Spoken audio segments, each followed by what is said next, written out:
Putin menggelar Rusia bom 30 kota Ukraina dalam 24 jam.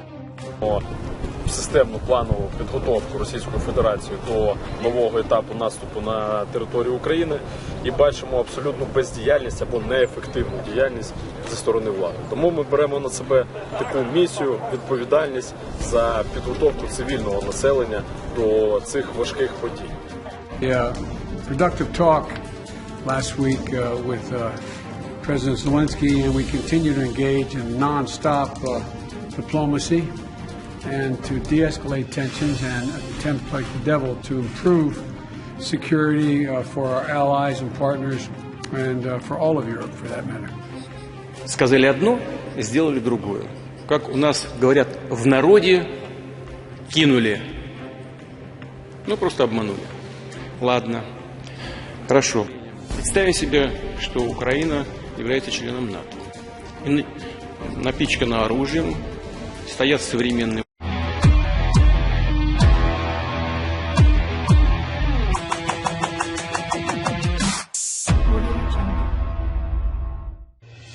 Pemerintah Presiden Rusia Vladimir Putin makin sangar di Ukraina. Dalam 24 jam hingga Minggu pagi waktu setempat, Rusia menyerang lebih dari 30 kota dan desa di seluruh Ukraina. Dilaporkan bagaimana tentara Kremlin meluncurkan 5 rudal dan 23 serangan udara hingga 60 serangan roket. Hal ini ditegaskan staf umum Angkatan Bersenjata Ukraina sebagaimana dikutip CNBC International Senin 17 Oktober 2022. Pertempuran juga dilaporkan sangat intens terjadi di Provinsi Timur Donetsk dan Luhansk, serta Kherson di selatan. Semuanya adalah 3 dari 4 provinsi yang diproklamirkan Putin sebagai bagian dari Rusia bulan lalu. Komando Selatan Ukraina mengatakan posisi pasukannya telah diserang berulang kali pada sejak Sabtu. Tembak-menembak telah terjadi di desa Trifonivka di wilayah Kherson. 11 tentara Rusia ditembak mati. Sementara itu, sebanyak 11 tentara Rusia tewas ditembak mati di tempat pelatihan militer akhir pekan ini. Sementara 15 lainnya dilaporkan terluka. Hal tersebut terjadi di wilayah Belgorod berbatasan dengan Ukraina.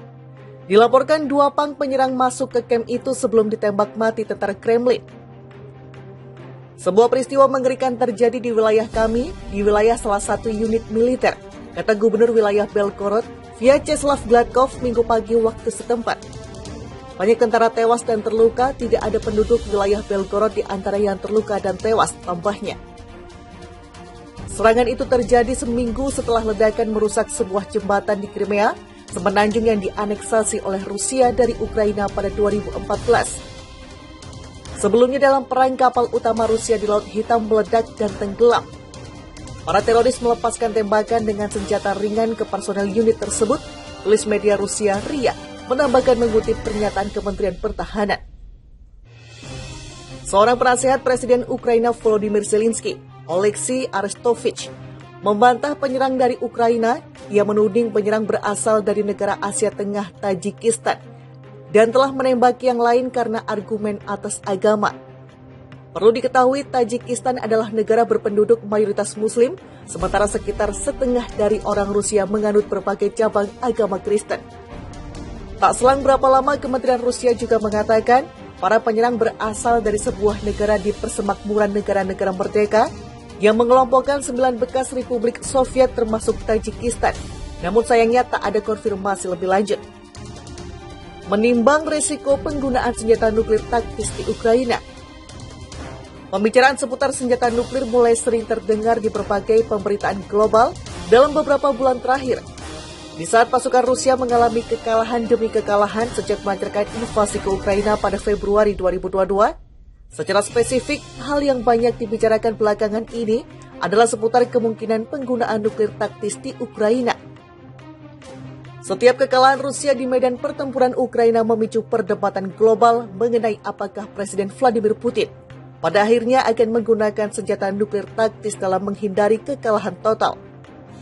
Sebelumnya Putin menegaskan bahwa Rusia akan menggunakan segala cara dan sumber daya dalam melindungi tanah air, termasuk wilayah pendudukan yang dianeksasi di Ukraina.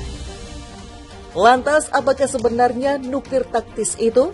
Apakah sama dengan senjata nuklir yang pernah digunakan Amerika Serikat di era Perang Dunia II? Senjata taktis versus strategis. Tidak ada definisi universal mengenai apa itu senjata taktis.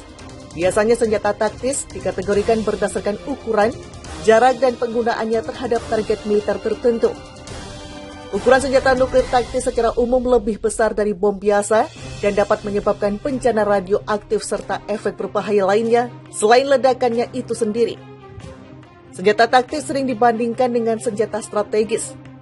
Militer AS mendefinisikan senjata strategis sebagai senjata yang didesain untuk menyerang kapasitas perang musuh, termasuk pabrik senjata, beragam infrastruktur moda transportasi, sistem komunikasi, dan target lainnya. Sementara senjata taktis didesain untuk menyelesaikan target militer yang lebih terbatas. Senjata taktis, termasuk hulu ledak nuklir taktis, dapat dipasang di rudal, bom yang dijatuhkan dari udara atau bahkan artileri jarak pendek. Hulu ledak nuklir taktis diciptakan untuk memberikan lebih banyak keleluasaan di medan perang. Di pertengahan 1950-an, di saat bom termonuklir tengah dibuat dan diuji coba, para perencana militer memikirkan pembuatan senjata yang lebih kecil untuk dipakai dalam situasi taktis, ujar analis pertahanan Al Jazeera Alex Gatopoulos. Di era modern, hulu ledak nuklir taktis dapat diukur sedemikian rupa. Militer pemilik nuklir taktis dapat menentukan kekuatan ledakannya mulai dari hanya 1 kiloton hingga 50 kiloton. Sebagai perbandingan, bom atom yang menghancurkan kota Hiroshima, Jepang di era Perang Dunia II memiliki kekuatan 15 kiloton. 1 kiloton setara dengan kekuatan 1000 ton bahkan peledak TNT. Meski beberapa petinggi dunia mungkin tergoda untuk menggunakannya dalam konflik tertentu, sejauh ini tidak ada satu negara pun yang melanggar tabu penggunaan senjata nuklir sejak kehancuran kota Nagasaki di tahun 1945. Pasokan senjata nuklir saat ini memang lebih rendah dari era Perang Dingin, tapi masih cukup banyak untuk menghancurkan sebagian besar kehidupan manusia dalam hitungan jam. Apakah senjata nuklir taktis akan digunakan? Reputasi Rusia sebagai kekuatan besar sedang dipertaruhkan. Militernya telah mengalami banyak kekalahan di Ukraina. Pasukan Rusia telah terusir dari pinggiran ibu kota Kiev di fase awal invasi, dan sejumlah kota yang pernah direbutnya kini kembali dikuasai pasukan Ukraina. Tidak hanya itu, kapal induk Moskva milik Rusia juga telah ditenggelamkan. Pulau Ular direbut kembali oleh Ukraina, jembatan Kerch penghubung Crimea dan Rusia rusak parah. Dan kini pasukan Kiev mulai mengalami banyak kemajuan di sekitar kota Kherson. Para prajurit Ukraina terus mendesak pasukan Rusia dan tidak membiarkan mereka mendapatkan pasukan logistik. Singkat kata, situasi saat ini tidak memihak kepada Rusia. Presiden Putin hanya memiliki sedikit pilihan. Walaupun relatif rendah untuk kali pertama dalam beberapa dekade terakhir, kemungkinan penggunaan senjata nuklir taktis dalam konflik bersenjata tidak nol sama sekali. Ada 1 digit persentase kemungkinan senjata nuklir taktis dapat digunakan di masa mendatang, termasuk oleh Putin yang kian terdesak.